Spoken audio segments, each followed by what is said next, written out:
अस्सलाम वालेकुम and welcome to game set match. I hope आप लोग खैरियत से होंगे और अच्छे से अपना ख्याल रख रहे होंगे। The last show of the week और जनाब इस वक्त पैरेलली चल रहा है the fourth ODI of Pakistan versus New Zealand and Pakistan has started cruising now. Run जरा तेजी से अब आना शुरू हुए, बात करेंगे उसके हवाले से। मैं हूं सवेरा पाशा और मेरे साथ मौजूद हैं फैसल इलियास। आपको वेलकम करते हैं गेम सेट मैच में। मैच जारी है कराची में और पाकिस्तान के लिए सीरीज़ तो हम जीत चुके हैं, लेकिन ज़रूरी है इन दो मैचेस को भी जीतना ताकि 5-0 करें और आईसीसी रैंकिंग में टॉप पोजीशन पे पहुंचें। मोराल के लिए भी बहुत ज़रूरी है पाकिस्तान के, क्योंकि बायलैटरल सीरीज़ न्यूजीलैंड से हम काफ़ी अर्से बाद जीते हैं। तो let's make it a series way we win 5-0।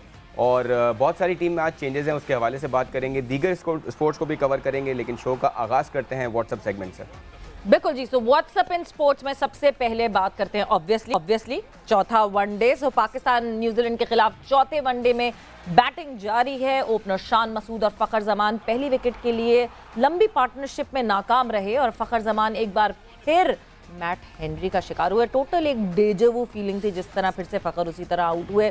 14 run बनाकर कैच आउट हो गए। शान मसूद 44 रन बनाकर स्टंप आउट हुए on the line and the line belongs to the umpire. चौथे वनडे में पाकिस्तान की टीम में 5 तब्दीलियां। ओपनर इमामुल हक, अब्दुल्ला शफीक, नसीम शाह और शादाब खान और मोहम्मद नवाज टीम से बाहर। शान मसूद, इफ्तिखार अहमद, मोहम्मद हारिस, उसामा मीर और हारिस रऊफ टीम में शामिल किए गए हैं। कप्तान बाबर आजम, जैसे उन्होंने पहले भी कहा था, वो कहते हैं कि 290 का स्कोर जो है वो मैच विनिंग हो सकता है। कोशिश है तमाम खिलाड़ियों को मौका दिया जाए ताकि बेंच मजबूत हो सके, और यही हमारे एक्सपर्ट लाला ने हमेशा कहा है कि बेंच को स्ट्रेंथ को मजबूत करना चाहिए, जो contrary to what Imamul Haq said. लेकिन let's see what is all about. ठीक है जी, moving on further. Obviously world cup 2023 सबको इंतजार है, कब आएगा स्केड्यूल, क्या हो रहा है, कौन जाएगा कौन नहीं जाएगा। पाकिस्तान का तो मेजर इंटरेस्ट यही है कि क्या पाकिस्तान कर रहा है टूर के नहीं कर रहा। जितनी वो कहते हैं ना अनसर्टनिटी जो है इसके इर्द गिर्द हुई हुई है। सो यस, मगर खबरें अब आहिस्ता आहिस्ता आना शुरू हो गई। दो के अभी तक सोर्सेस से खबरें हैं, मगर yes, ICC cricket world cup 2023 में पाक भारत मुकाबला अहमदाबाद में होने का इम्कान। सो अहमदाबाद स्टेडियम यानी भारतीय मीडिया के मुताबिक वर्ल्ड कप में पाक भारत की मैच की जो मेज़बानी है वो नरेंद्र मोदी क्रिकेट स्टेडियम को दी जा सकती है। नरेंद्र मोदी क्रिकेट स्टेडियम जो है वो सबसे ज़्यादा तमाशाइयों के लिए गुंजाइश रखता है। जो उसकी कैपेसिटी है वो 1 लाख से ज़्यादा है। It is the world's biggest capacity cricket stadium. इसमें 1 लाख से ज़्यादा, जिस तरह मैंने आपको बताया कि तमाशाई आ सकते हैं। क्रिकेट वर्ल्ड कप अक्टूबर-नवंबर में स्केड्यूल्ड है, जिसकी तारीखों और वेन्यू का ऐलान जल्द मुतवक्का है। तमाम मामलात कंट्रोल में रहे तो वर्ल्ड कप का आगाज़ 5 अक्टूबर से होगा। It's going to be a big event, but इससे पहले एशिया कप होना है और उसके आगे पीछे भी बहुत कयास आ रहे हैं। इसलिए देखना है कि क्या एशिया कप होता है नहीं होता। अगली खबर है रुस्तम पाकिस्तान दंगल इतवार को पंजाब स्टेडियम में होगा। सो ये कुश्ती के हवाले से खबर है। रुस्तम पाकिस्तान के लिए जमान अनवर पहलवान और आसिफ पहलवान के दरमियान जोड़ पड़ेगा। इवेंट में दीगर 30 छोटे बड़े जोड़ और भी होंगे, और जोड़ का मतलब है मुकाबले और भी होंगे। तीसरी पोजीशन के लिए तैयब रजा पहलवान और शहजाद पहलवान के दरमियान मुकाबला होगा। रुस्तम पाकिस्तान दंगल के फाते को 10 लाख और दूसरी पोजीशन पे आने वाले पहलवान को 5 लाख रुपए इनाम भी मिलेगा। And moving on further, EPL की बात करें तो इंग्लिश प्रीमियर लीग में अपसेट। ब्राइटन ने मैनचेस्टर यूनाइटेड को 1-0 से हरा दिया। मुकर्ररा वक्त तक बामुकाबला बगैर किसी गोल के बरकरार रहा, बट देन आखिरी मिनट में ब्राइटन ने पेनल्टी पर गोल दागकर टीम को कामयाबी दिला दी। नाकामी के बाद मैनचेस्टर यूनाइटेड की चैंपियंस लीग की उम्मीदों को धचका लग गया।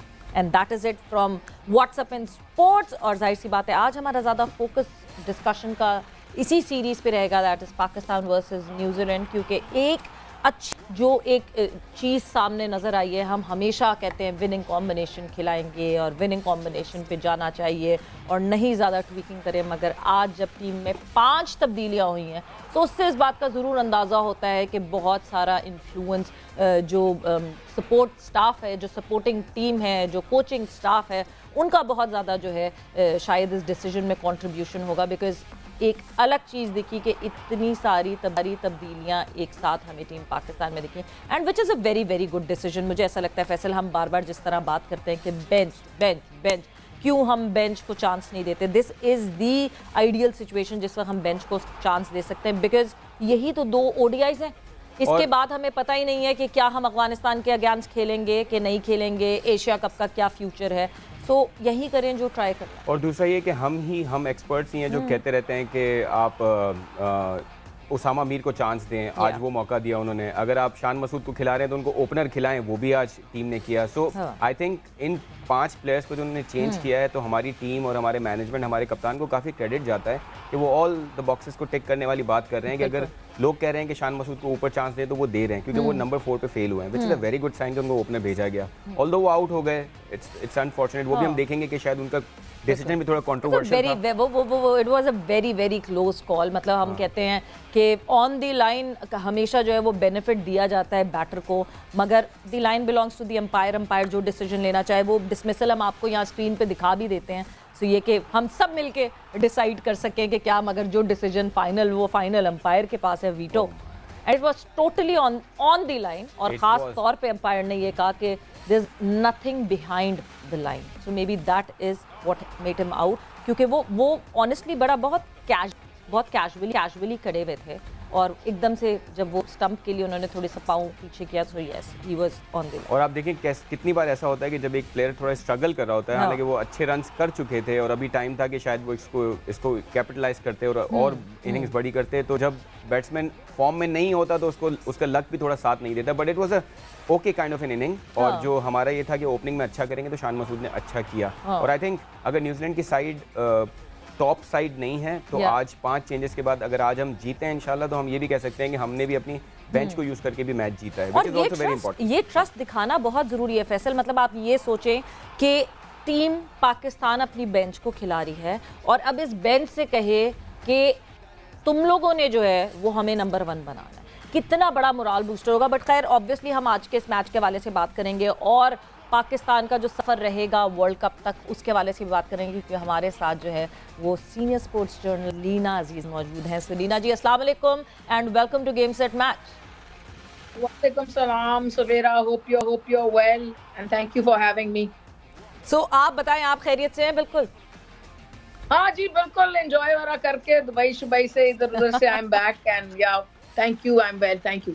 So enjoying the matches, मतलब आज तो इतनी सारी तब्दीलियां लीना जी, हम अगर रिसेंट पास में देखें तो एक साथ इतनी बेंच इस्तेमाल करना, इतनी बेंच यूज कर लेना, कुछ अलग सा लगा एकदम से। देखिए, एक दफा जब हमने 3-0 सीरीज जीत ली तो यकीनन आज बेंच स्ट्रेंथ को, जैसे आप कह रही हो, वो ट्राई करना ही चाहिए था। अगर ना करते ना तो फिर वो इल्जाम आते हैं कि कैप्टन ब्रेव नहीं है। मैं खुद भी शायद यही इल्जाम देती कि आप तो 3-0 जीत गए, आप क्या वो वाइट वॉश के लिए जा रहे हैं। और वाइट वॉश से सवेरा ज्यादा जरूरी है कि हम अपनी बेंच स्ट्रेंथ को ट्राई करें, चेंजेस करके देखें। लेकिन आज भी मुझे मतलब अजीब सी बात यह है कि अगर आपने शान मसूद को ओपन कराना ही नहीं है, इमाम अच्छा खेल रहा है, इस तरह का कुछ सिनारियो बन रहा है कि अनफॉर्चुनेटली आप शान को एज एन ओपनर यूज कर ही नहीं सकते, तो फिर उसको ओपनर खिलाने की तो जरूरत नहीं थी। लेकिन 1-2 अच्छी चीजें भी हुई, जो कि रिजवान डिमांड कर रहे थे, ऊपर खेलना चाहते हैं नंबर 4 पे, उनको आज लाए।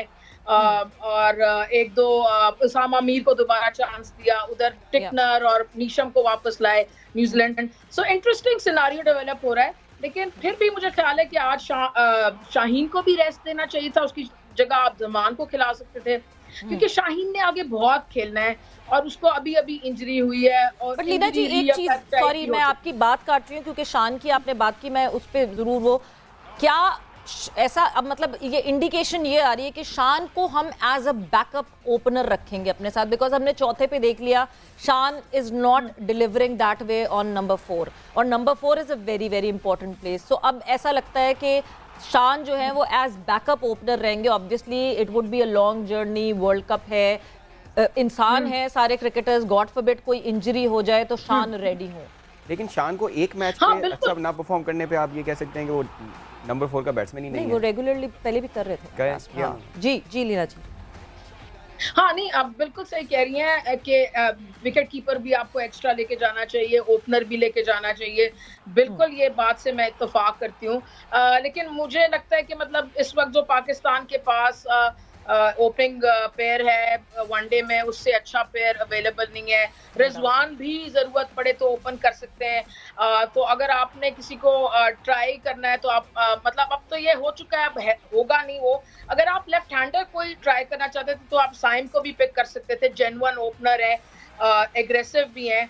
क्योंकि शान जो है ना वो सिर्फ ओपनिंग पोजीशन पे ही सेट होते नजर आते हैं, और मुझे नहीं लगता कि सिवाय हो तो उसकी वजह से वो खेल सकते हैं। अच्छा, बड़ी इंटरेस्टिंग, मैं एक चीज और भी ऐड करना चाहूंगी। अभी आप लोग शान के डिसमिसल की बात कर रहे थे, तो देखिए ये जो आज शान का डिसमिसल हुआ है ना, ये एक मतलब ये क्लासिक लेफ्ट हैंडर डिसमिसल है।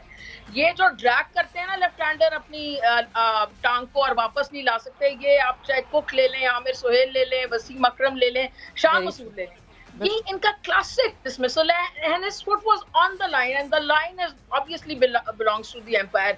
तो ये जो लेफ्ट हैंडर्स हैं, जब वो ये वापस जाते हैं ना क्रीज में, लंबा टांग निकाल के खेलते हैं और बॉल मिस हो जाती है, तो ये ड्रैग जब करने की कोशिश करते हैं तो ये नेचुरली नहीं कर सकते। यस, लीनेश, आपको लगता है कि हम अगर हम वर्ल्ड कप को टारगेट कर रहे हैं, अगर हम एशिया कप को टारगेट कर रहे हैं, तो अभी भी हम बैटिंग में उतना अग्रेशन हमने किसी भी मैच में, ऑल्दो हमने फर्स्ट 2 मैचेस में बड़े टारगेट्स चेस किए, लेकिन वो रावलपिंडी की पिच थी, लेकिन बैटिंग फर्स्ट हमने कभी भी पावर प्ले में अग्रेसिव बिल्कुल नहीं गए हैं। So when you play against Australia, when you play against India, you need to try to score runs very aggressively in power plays. Do you think हमने power play का use as such जो है अभी तक उस aggression से नहीं किया है?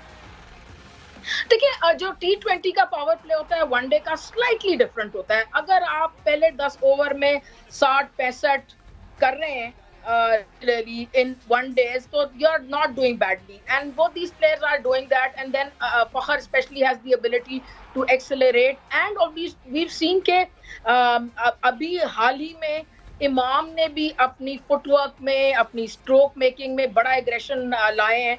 तो मेरे ख्याल से तो ओपनिंग बड़ी जबरदस्त है। मतलब अगर आप 65, 60, 65 इस तरह के रन कर रहे हैं पहले 10 ओवर में, तो फैंटास्टिक है।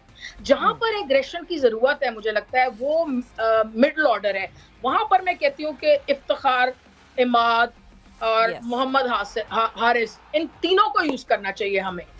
तो मतलब ये कि जो आज की 11 है वो आपके लिए बहुत अच्छी है। ओके, टॉप में ओपनर्स की बात नहीं कर रही, बट मुझे ये दिखता है कि रिजवान चौथे पे आते हैं, तो उसके बाद इफ्तिखार दिख रहे हैं, मोहम्मद हारिस दिख रहे हैं, एंड देन आगा सलमान दिख रहे हैं। यानी ये 3 एक्सेलरेटर एक साथ मौजूद हैं, और ये वो फायर पावर है जो हमें चाहिए। हम जब पुराने अपने ओडीआईज याद करते हैं, जिस वक्त अब्दुल रज़ाक या अजहर महमूद होते थे, तो 40वें ओवर तक जो भी स्कोर होता था, आखिरी के 10 ओवर जो होते थे ना, वो काया पलट देते थे बिल्कुल। सो आपको लगता है कि वही वाली चीज वापस आ सकती है? आप बिल्कुल सही कह रही हैं, एंड आप सही कह रही हैं। I agree with this middle order. I would have ideally want to add Imad Wasim to it also. Reason being कि इमाद बहुत अच्छी बॉलिंग भी कर रहे हैं। नवाज का अगर उनसे मुआवजा किया जाए तो नवाज आजकल उस किस्म के जरा से ऑफ कलर है, और इमाद जो है जिस किस्म की उनकी बॉलिंग में वो ड्रिफ्ट नजर आई मुझे जब भी इन्होंने खेला अभी हाल ही में, तो वो मुझे ख्याल है कि इमाद को भी होना चाहिए। तो जब इमाद, हारिस एंड इफ्तिखार होंगे मिडिल ऑर्डर, तो आपके पास फायर पावर जो आप बात करिए ना अजहर महमूद और रज़ाक वाली, वो और भी बढ़ जाती। तो I would just want to add Imad to this lineup. आपको लगता है, आपने साइम अयूब की भी बात की, इमाद वसीम पे हम भी डिस्कशन कर चुके हैं कि वो अच्छी फॉर्म में हैं और उनको ओडीआई में यूज़ किया जा सकता है। आपको लगता है कि हम बड़े टूर्नामेंट से पहले ये डिसीजंस लेंगे कि साइम अयूब टाइप या इमाद वसीम टाइप प्लेयर्स जो आपके लिए ना सिर्फ T20 में बल्कि ओडीआई में भी अच्छा सर्व कर सकते हैं, उनको टीम का हिस्सा बनाने की कोशिश करेंगे पाकिस्तानी कप्तान? साथ ही साथ मैं ऐड कर दूं एक चीज़, क्या इमाद वसीम फिट हैं 10 ओवर्स बॉलिंग करने के लिए? ये भी एक सवाल है बहुत। सुहेरा देखो, मेरे में फिट है। अभी जो मैंने उसको हाल ही में देखा है, मैं वहाँ शारजा में भी मैंने उसके मैचेस लाइव जाके देखे, और जब मेरे जैसा आदमी दुबई से शारजा जाता है तो उसका मकसद यही होता है कि वो प्लेयर्स को जरा पर्सनली भी देख ले, उसकी फिटनेस भी जज कर ले। तो मुझे तो लगता है कि वो फिट हैं। अब दूसरा जो सवाल है आप लोगों का कि आया कि उनको ऐड करेंगे या नहीं करेंगे, और साइम को करना चाहिए था, नहीं करना चाहिए। तो पर्सनली देखें, मैं तो इतनी बड़ी लेफ्ट हैंडर्स फैन हूँ, अगर मैं सिलेक्टर होती तो उसका साफ जवाब है मैं दोनों को ऐड करती। और आज मुझे खुशी है कि हारिस को भी खिला रहे हैं, वो राइट हैंडर है, लेकिन लेफ्ट हैंडर अगर आपके टॉप 7 में आपके पास 3 या 4 लेफ्ट हैंडर होंगे ना, तो सवेरा मैंने पहले भी आपके प्रोग्राम ये बात की थी कि लेफ्ट राइट कॉम्बिनेशन बना रहता है थ्रू आउट टॉप 8 तक, जो कि बॉलिंग साइड के लिए मतलब इतना ज्यादा उनके लिए हेडेक होता है कि एक आपके लेफ्ट हैंडर ने रन लिया तो राइट हैंडर आ गया स्ट्राइक पे, सारी फील्ड चेंज हुई, स्ट्रेटजी चेंज हुई, बॉलर की line length change. So you know I am a big fan कि जितने ज्यादा लेफ्ट हैंडर जो फॉर्म में है उनको इंक्लूड करें, जो फॉर्म में नहीं उनको जबरदस्ती नहीं, जो फॉर्म में उनको इंक्लूड करें। बिल्कुल, क्योंकि बॉलर्स को अच्छी बात है कि ऑपोजिशन की बॉलर्स को सेटल ना होने दिया जाए, लेफ्ट राइट में ही फंसा के रखें कि वो सेटल ना हो सके। बट अपडेट मैं आपको देती चलूं क्योंकि इस वक्त जारी है पाकिस्तान वर्सेस न्यूजीलैंड का चौथा ओडीआई नेशनल बैंक स्टेडियम पर, और मोहम्मद रिजवान यहाँ पे रन आउट हो गए हैं मैट हेनरी की तरफ से, एक डायरेक्ट हिट जहाँ पे जो है वो आउट हुए हैं। So yes, this is the update, यानी अभी इफ्तिखार हमें फ़ौरन ही 25वें ही ओवर में जो है वो आते हुए दिखेंगे। बट मगर इफ्तिखार की जगह दे प्रेफर्ड सलमान अली आगा के सलमान अली आगा को ऊपर भेज दिया जाए, सो मे बी बाबर के साथ जो है वो कोई कॉम्बिनेशन सेट कर सके। बट जब मैं अब ये तो हमारे पास ओडीआई है, ये 2 ODIs हैं। लीना जी, अफगानिस्तान की सीरीज़ का कोई अभी कंफर्मेशन नहीं है, कुछ पता नहीं चल रहा है, आप अभी क्या असेस करती हैं कि these are the only matches that we have before the big event world cup, क्योंकि एशिया कप का तो कुछ पता ही नहीं चल रहा। देखिए, बड़ा अनफॉर्चुनेट है कि मैं तो उम्मीद करूंगी अफगानिस्तान से सीरीज हो जाए, 3 मैच हो, 5 हो, तो आपको कुछ और प्लेयर्स को असेस करने का मौका मिल जाएगा। अभी जो ये जारी है टीम, यंग टीम जारी है जिम्बाब्वे, उस 2 फॉर्म के अगर प्लेयर हो, साइम हो या फिर कोई और हो, तो उनको भी आप ट्राई कर सकते हैं, लेकिन लाइक यू सेइंग उसकी कोई गारंटी नहीं है। तो आप जैसे सलमान अभी आए, अगर आप देखें, अब मेरा तज्जिया बिल्कुल सिंपल है, for me Salman Ali Agha is a test player. उसकी जगह आप मतलब किसी भी और इमाद को ला सकते हैं। आपने अगर 5-6 ओवर निकलवाने हैं, आप इफ्तिखार से भी निकलवा सकते हैं। लेफ्ट हैंडर आपका बैट कर रहा हो आपके ऑपोजिशन में, तो आप ऑफ स्पिन करा सकते हैं इफ्तिखार से। तो मेरी नजर में बहुत अच्छा प्लेयर है Salman, and he shown a lot of mettle, but he doesn't need to be in the one day side. हम करते क्या है सवेरा कि हम गलत, जो जैसे मेरा बेस्ट फॉर्मेट अगर होगा ना वनडे, तो अगर मुझे सेलेक्टर्स खिला देंगे T20, फिर कहेंगे ये बेकार प्लेयर है। अगर मेरा बेस्ट फॉर्मेट होगा टेस्ट, तो मुझे कहेंगे वनडे खेल लो। तो यार ये असेस करना बड़ा जरूरी है कि किस प्लेयर का क्या बेस्ट फॉर्मेट है। हमारे यहाँ हम आज तक ये असेस ही नहीं कर सके, इसलिए बहुत से अच्छे प्लेयर्स हमने जाया कर दिए। Very true. लीना जी, बड़ा स्ट्रॉन्ग पॉइंट है। हम अब अपनी टीम में भी देखते हैं कि हमें दिखता है कि बहुत सारे प्लेयर्स इवन T20 और ODI में भी सेपरेट होने चाहिए। अगर हम लेग स्पिन की बात करें, हमने देखा है उसामा मीर एक अच्छा पोटेंशियल है, अच्छा टैलेंट है, लेकिन क्योंकि शादाब खान टीम में होते हैं तो उनको चांसेस कम मिलते हैं। आपको लगता है कि आपके जो टॉप लीग के प्लेयर्स हैं शादाब खान टाइप, उनको भी आपने देखना पड़ेगा कि उनको ODIs आप कम खिलाएं, T20 ज़्यादा खिलाएं, और उसामा मीर टाइप के जो प्लेयर्स हैं जो प्रॉपर लेग स्पिनर हैं और उनका फोकस ही लेग स्पिन है, उनको आप ज़्यादा ODIs खिलाएं। But you will have to take strong calls, because Shadab को बिठाना एक कप्तान के लिए बहुत बड़ा डिसीजन हो सकता है। हाँ, स्पेशली अगर आप उनको वाइस कैप्टन नेम कर सकते हैं, लेकिन मैं आपसे एग्री बिल्कुल करती हूँ, क्योंकि मैंने अभी वो पाकिस्तान कप कमेंट्री करी थी, बड़ी अच्छी बॉलिंग उसने उसामा मीर ने वहाँ पे की, वो वनडेयर्स थे। तो यकीनन एक जो अंग्रेजी का वर्ड होता है ना, हॉर्सेस फॉर कोर्सेस, ये हमें उस पर भी बड़ा गौर करने की जरूरत है कि भाई जितना बड़ा भी नाम हो, अगर देखें अगर इंग्लैंड रूट को बाहर बिठा सकता है T20 से, तो फिर हम क्या शादाब को बाहर नहीं बिठा सकते, सलमान आगा को नहीं बिठा सकते, या फॉर इंस्टेंस किसी और को नहीं बिठा सकते? इंग्लैंड कैसे बिठा सकता है, हम क्यों नहीं बिठा सकते? हम इस किस्म की जो जहनियत है, पता नहीं उससे बाहर क्यों नहीं निकलते।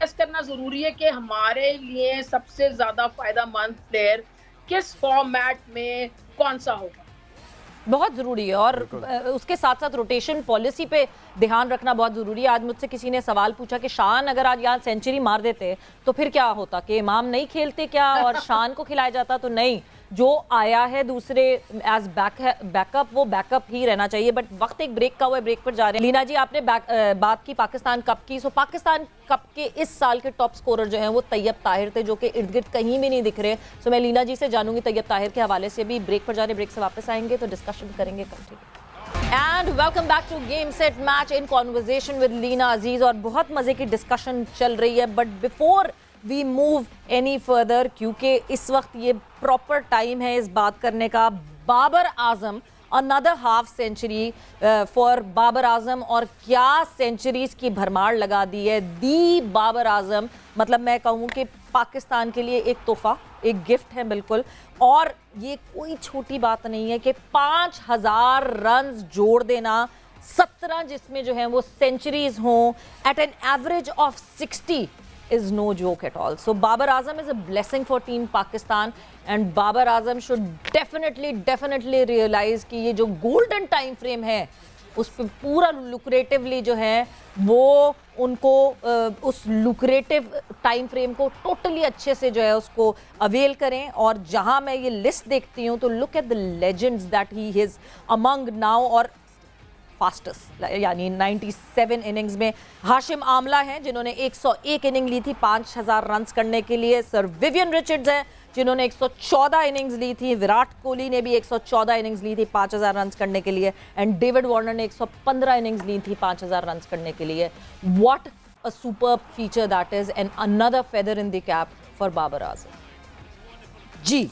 तो 50 हो चुकी है बाबर आजम की। कितनी 50 मारेंगे ये फैसल? मैं यही सोच रहा था कितनी 50 मारेंगे, और इस 5000 में 50 और ऐड कर लें, अल्लाह करे वो 100 ऐड हो जाएं तो 51 बिल्कुल होने तो बिल्कुल चाहिए। सो लीना जी की तरफ वापस जो है वो हम आते हैं। Leena ji, what an amazing feature this is. मतलब मैं कभी कभार सोचती हूँ कि वाकई बाबर आजम कहीं ना कहीं मुझे अनलकी लगते हैं, बिकॉज जिस तरह हमारा इतना स्क्विश्ड FTP है, अगर इनको ज्यादा मैचेस खेलने को मिलते तो ये और कितना ज्यादा जो है जोड़ सकते हैं अपनी करियर में।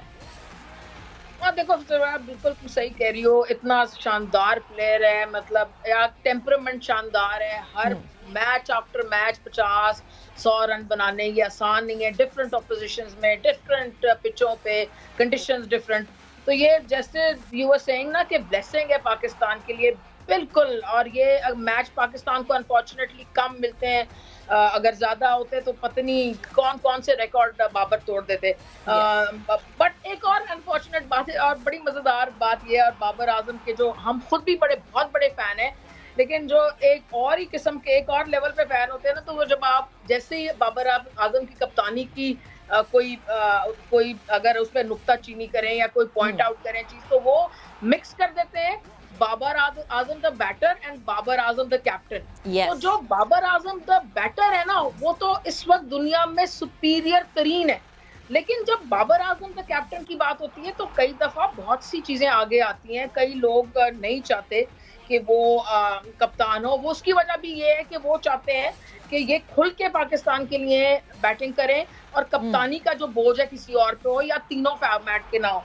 तो ये यकीनन he is a fantastic batsman, but we can some other time discuss the captaincy, जो कि इस सीरीज में तो काफी अच्छी नजर आई। पिछले मैच में जिस तरह सलमान को यूज किया, that was a massive improvement. So things are improving slowly. Neera ji, would it be right to say कि ये जो फॉर्मेट है ODI is the format made for Babar Azam? आपको कैप्टनसी अच्छी दिख रही है, बाबर आजम बैटिंग करते हुए, there is no strike rate debate ODI के दौरान। सो मुझे लगता है this is the ideal format for Babar Azam. Absolutely well said. मैं भी हमेशा यही कहती हूँ कि ये वनडेज का कप्तान इसको बाबर को बिल्कुल रखा जाए। टेस्ट और जो T20 की कप्तानी है या तो रिजवान को दे दें, तो he is also done well और टेम्परामेंट भी अच्छा है। हमने मुल्तान सुल्तान के लिए देखा कि कई दफा बहुत डिफिकल्ट लम्हों में वो शानदार कप्तानी करते हैं और उसके जरिए मैच जीत जाते हैं। तो अभी बैकग्राउंड में एंडी फ्लावर है उनके पास, मगर हाँ एंडी फ्लावर भी है, लेकिन जिस तरह देखें एंडी फ्लावर हो ना तो वो वहां पर कर देंगे, लेकिन ग्राउंड में जाके जो मोमेंट बाय मोमेंट एक्सिक्यूशन होती है ना, वो तो कप्तान की होती है। तो इसलिए मैं इसको बड़ा हाईली रेट करती हूँ। और बड़ी अच्छी बात आपने की है, पर्टिनेंट बात की कि इसको तो जरूरी होना चाहिए। और किसी और दो जो है फॉर्मेट्स टेस्ट एंड T20 उसका जिसको भी दे दें, पर मेरी चॉइस इसलिए रिजवान है कि आई हैव सीन हिम में भी स्लोली। देखें जब वनडे में, देखिए टेस्ट और वनडे जो ना बड़े करीब फॉर्मेट्स हैं दोनों। इतना उनमें गैप नहीं है जितना टेस्ट और T20 में। तो जो वनडे में अच्छा करना शुरू हो जाता है वो स्लोली टेस्ट में भी करना शुरू हो जाता है, बिकॉज आपको टाइम मिलता है, थोड़ा सा टाइम मिलता है just to build your inning. Single double ले लिए, जब तक माइंड पाँव सेटल हो गए, and then you can get a 50 and a 100 and you become a great batsman and start contributing for your team much better. So ये तो है। salute to बाबर आजम, और प्लीज फैंस देख रहे हैं कि मैं सल्यूट कर रही हूँ। एब्सोल्युटली, हम सबको सल्यूट करना चाहिए जो उनकी परफॉर्मेंस है। लेकिन कप्तानी की हम बात करते हैं, जब आपको लगता है कि सीनियर प्लेयर्स में हमने सरफराज को प्रॉब्ली बिल्कुल वेस्ट किया, अगर हम उनको टीम का हिस्सा रखते किसी हद तक तो बाबर को भी हेल्प होती रहती और आपको शायद लॉन्गर फॉर्मेट में सरफराज की सूरत में आपको अच्छा कैप्टन मिल सकता था, क्योंकि हमने देखा है कि टेस्ट मैचेस में उनकी परफॉर्मेंस एज अ बैटर भी बहुत अच्छी है। हाँ नहीं देखिए, बिल्कुल ये कर सकते थे हम, लेकिन समटाइम्स ये होता है ना कि कहते हैं ना कि that boat has sailed now. तो वो जो टाइम था उसमें जिस तरह उनको इस्तेमाल कर सकते थे, जब उनको हर चीज की कप्तानी से हटा दिया, या तो हमारे यहाँ ये होता है ना कि तीनों चीजों का कप्तान बना दिया, या हटाएंगे तो तीनों से हटाएंगे। अभी जैसे सवेरा और मैं बात कर रहे थे कि अगर बाबर आजम को वनडे का कैप्टन रखें तो जबरदस्त है, लेकिन मैं आपको एक बात बताऊं, अगर उसको हटाएंगे तो सबसे हटा देंगे, और अगर लगाएंगे तो सबका लगा देंगे। तो सरफराज के साथ भी यही हुआ। चैंपियंस ट्रॉफी के बाद उनको अगर थोड़ा सा स्लम्प आया था उनका एज अ कैप्टन या एज अ बैटर, तो थोड़ा सा असेस करके उनको एक किसी चीज का कप्तान रख लेते, एंड फिर वो slowly he would have come up. अब प्रॉब्लम ये है सरफराज के साथ कि वो he is not as safe behind the stumps as he used to. खैर लीला जी, सरफराज के टाइम पे हमें भी पता है कि बैकग्राउंड में और क्या क्या हो रहा था, तो वो सिनेरियो भी बिल्कुल डिफरेंट था। मगर ये कि अभी इस वक्त पाकिस्तान क्रिकेट बोर्ड में और बहुत सारी चीज़ें हो रही हैं, तकरीबन एक पूरी म्यूजिकल चेयर चल रही है, बिकॉज सेठी साहब जो हैं वो अपने पुराने सारे जो उनके अंडर काम करते थे लोग, उनको वापस लेकर आ रहे हैं। कल हमारे कोरेस्पॉन्डेंट कादिर ख्वाजा ने जो है वो अपडेट दी थी इस हवाले से कि कौन कौन वापस आ रहा है। डॉक्टर सलीम की वापसी हो रही है, नाइला भट्टी ऑलरेडी वापस आ चुकी हैं, अमजद भट्टी वापस आ गए हैं किसी और कैपेसिटी में उनके लिए बनाई। अब नदीम खान को जो है वो सैक कर दिया गया है पाकिस्तान क्रिकेट बोर्ड से, एंड उस हवाले से हमारे कोरेस्पॉन्डेंट खिजर आजम ने मोइन खान से बात की है। आइए देखते हैं। जी बिल्कुल, पाकिस्तान क्रिकेट बोर्ड में एक जानिब पुराने लोगों को जो है वो बाहर किया जा रहा है, तो नए लोगों के लिए काफ़ी ज़्यादा नए नए ओहदे क्रिएट किए जा रहे हैं। पाकिस्तान क्रिकेट बोर्ड में आना और जाना तो लगा ही रहता है, मगर गुज़िश्ता रोज़ नदीम ख़ान के हवाले से पाकिस्तान क्रिकेट बोर्ड से ख़बर आई कि उनकी भी मियाद जो है वो अब ख़त्म हो गई है और नदीम ख़ान को पाकिस्तान क्रिकेट बोर्ड से फ़ारिग कर दिया गया है। जिसके बाद सूरत हाल कुछ ये है कि नदीम ख़ान के हवाले से कुछ ऐसी ज़राए से ख़बरें आ रही हैं कि उन पर करप्शन के इल्ज़ामात हैं या कोई करप्शन की है, या फिर उनके हवाले से कोई इंक्वायरी बिठाई जा रही है। तो नदीम ख़ान तो इस वक्त पाकिस्तान में मौजूद नहीं है। मेरे साथ मौजूद हैं साबिक कप्तान, साबिक चीफ सेलेक्टर मोइन खान। मोइन भाई, आप भी पाकिस्तान क्रिकेट बोर्ड में रहे, सब आते और जाते हैं और रीज़न मुख्तलिफ दिए जाते हैं। आपके भाई हैं नदीम ख़ान, उनके हवाले से ये सब बातें जो मैंने अभी इंट्रो में बोली वो की जा रही हैं, क्या कहेंगे आप? यार पहली तो बात है कि हर एक का अपना टेन्योर होता है, सब ने आना है और जाना है, बट उन लोगों को नेचुरली प्रेज़ करना चाहिए जिन्होंने अच्छे काम किए पाकिस्तान क्रिकेट के लिए, और जाते हुए किसी के ऊपर इस तरह के इल्ज़ामात लगाना बहुत बुरी बात होती है। और इल्ज़ामात के प्रूफ्स होते हैं तो मैं तो सीधा सीधा बोलता हूँ कि उसके ख़िलाफ़ FIR करनी चाहिए, उसको जेल होनी चाहिए अगर आपके पास प्रूफ्स हैं। और प्रीवियसली बड़े लोगों के ख़िलाफ़ पाकिस्तान क्रिकेट बोर्ड में प्रूफ्स रहे जो आज भी क्रिकेट बोर्ड से मुंसलिक हैं, वो लोग, उनके ख़िलाफ़ कभी कोई कार्रवाई नहीं हुई। Why cricketers only.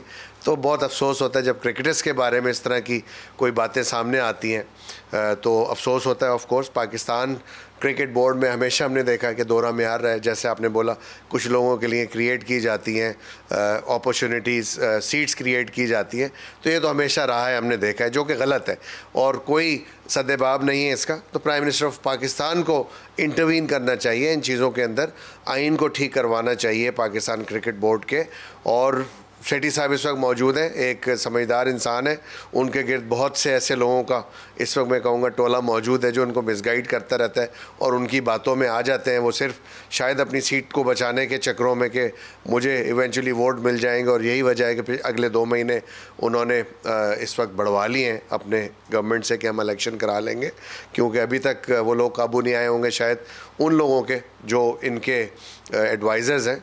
तो उन एडवाइज़र से एक तो बचना चाहिए इनको, सबसे पहली बात है, और पाकिस्तान क्रिकेट बोर्ड को नए विजन के साथ चलाना चाहिए। बातें आ रही हैं कि आने वाले दिनों में मुमकिन तौर पे प्रेस कॉन्फ्रेंसेस भी हो सकती हैं, जो आपने कहा कि कुछ लोग हैं और उन्होंने ही इस तरह की बातें हो रही कि नदीम खान से इंक्वायरी की है, तो ऐसा क्यों हो रहा है? वजह ये कुछ लॉबिंग है पाकिस्तान क्रिकेट बोर्ड में, सिटीज़ के हवाले से, रीजन के हवाले से बातें होती रहती हैं, आप समझते हैं ऐसा है? वो आपने एग्जाम्पल सुनी है, उल्टा चोर कोतवाल को डांटे, बड़ी अच्छी एग्जाम्पल है। तो ऐसे ही लोग ने उनसे इंक्वायरियाँ की हैं और जब उनको जवाब मिलते हैं मुंह तोड़, तो फिर वो इस तरह की मीडिया की जो कहना चाहिए कि उनको ऐसी न्यूज़ लीक करते हैं ताकि प्रेशर क्रिएट किया जाए, प्रेशर बिल्ड किया जाए और माइंडसेट किया जाए लोगों का कि ये वजूहत थी, इस वजह से उनको निकाला गया, क्योंकि उनको असल वजूहत तो मिल ही नहीं रही होती, असल कोई उनके पास वजह नहीं होती किसी को निकालने की। किसी को निकाला जाता है उसकी बैड परफॉर्मेंस के ऊपर या ऑफ कोर्स करप्शन के ऊपर।